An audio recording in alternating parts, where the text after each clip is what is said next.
முதலாக உங்கள் அனைவருக்கும் உயிர்த்த ஆண்டவருடைய மகிழ்ச்சியையும் ஆசீர்வாதத்தையும் அமைதியையும் தெரிவித்துக் கொள்கிறேன். அன்புக்குரியவர்களே, ஆண்டவர் உயிர்த்தெழுந்து அவர் விண்ணகத்திற்கு போவதற்கு முன்பாக முதலாக அவர் காட்சி கொடுத்தது மகதலா மரியாவுக்கு.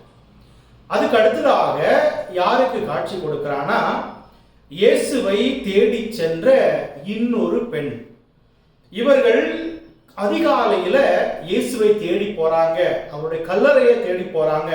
அவர் மீது கொண்ட அன்பினார், பாசத்தார், மதிப்பினார், மரியாதையினார் ஆண்டவருடைய கல்லறையை தேடி போறாங்க. அங்க உண்மையிலேயே அவங்க நினைச்சு பார்த்தது கிடையாது இயேசு உயிர்த்தெழுந்திருப்பார் என்று. மாறாக ஆண்டவர் மீது கொண்ட நம்பிக்கையால் அவர் எங்களோடு இருந்தார், எங்களுக்கு வாழ்வு கொடுத்தார் அப்படின்னு ஒரு பாசத்தை காட்டுவதற்காகத்தான் இவங்க அந்த கல்லறை பக்கத்துல போறாங்க. கல்லறை பக்கத்துல போன அப்புறம் தான் தெரியுது, அன்புக்குரியவர்களே, அங்கே வானதூதர் கல்லறையினுடைய பக்கத்திலே அமர்ந்திருக்கிறார்.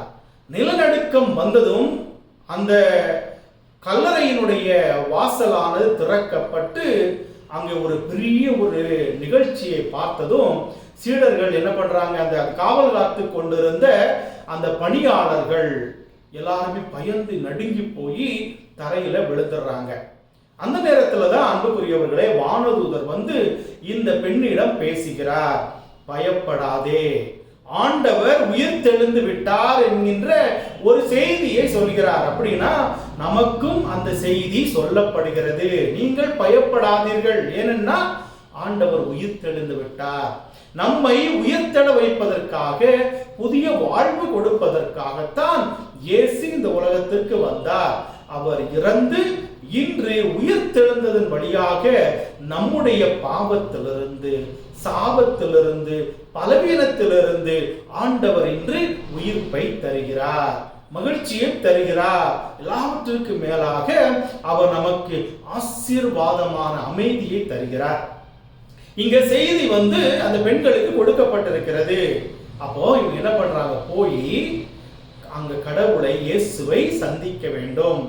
இவங்க சந்திக்கிறாங்களோ இல்லையோ, இயேசு இவர்களை சந்திக்க திட்டமிட்டிருக்கிறார். அதனால தான் தூய ஆவியானவர் வழியாக செய்தி சொல்லப்பட்டிருக்கிறது. நீங்கள் போங்க, கலிலேயாவில் சந்திப்போம் அப்படின்னு எல்லா சீடர்களுக்கும் நீங்கள் செய்தி அனுப்புங்கன்னு சொல்லி இங்க செய்தி கொடுக்கப்பட்டிருக்கிறது. இங்க என்ன நடக்குதுன்னா, அன்புக்குரியவர்களே, ஆண்டவர் உயிர்த்தெழுந்ததற்கு பிறகு அவர் கலிலேயாவில் சீடர்களை சந்திக்கிறார். அங்கே சீடர்கள் இயேசுவை பார்த்தவுடனே அவரை கட்டிப்பிடித்து விடுகிறார்கள், காலை பற்றி கொண்டிருக்கிறார்கள். அந்த நேரத்துல தான் ஆண்டவர் மறுபடியும் அந்த வானதூதர் சொன்னார், பாத்தீங்களா, பயப்படாதீர்கள், வெற்று கல்லறையாக இருக்கின்ற ஆண்டவர் உயிர்த்தெழுந்து விட்டார். நம்பிக்கையின் மறைபொருள். இந்த நம்பிக்கையின் ஆண்டவர் இன்னைக்கு நம்ம மத்தியில் வாழ்ந்து கொண்டிருக்கிறார். உங்களையும் என்னையும் ஆசீர்வதிப்பதற்காக, பாதுகாப்பதற்காக, நம் ஒவ்வொருவரையும் எந்த வேளையிலும் காத்து கொள்வதற்காக இறைவன் இருக்கிறார். எனவே அன்புக்குரியவர்களே, அந்த சீடர்களுக்கு கொடுத்த அதே ஆசீர்வாதத்தை, அதே நம்பிக்கையை, அதே அனுபவத்தை நமக்கு இன்னைக்கு ஒவ்வொரு நிமிடம் தந்து கொண்டிருக்கிறார். எனவே உயிர்ப்பினுடைய மகிழ்ச்சியை கொண்டாடி கொண்டிருக்கின்ற வேளையில நாமும் பிறருக்கு நம்பிக்கை ஊட்டுபவர்களாக, பிறர் நம் மீது நம்பிக்கை வைக்க நம்மையே தயாரிக்க இன்னைக்கு ஆண்டவரிடம் நாம் ஜெபிப்போம்.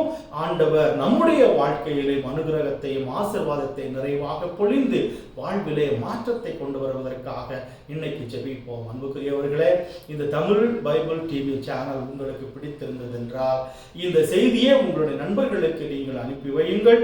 அதன் வழியாக எங்களுக்கு உங்களுடைய பேர் ஆதரவை கொடுத்து தமிழ் பைபிள் டிவி சேனலை சப்ஸ்கிரைப் செய்து எங்களுக்கு உதவுமாறு கேட்டுக்கொள்கிறேன். God bless you.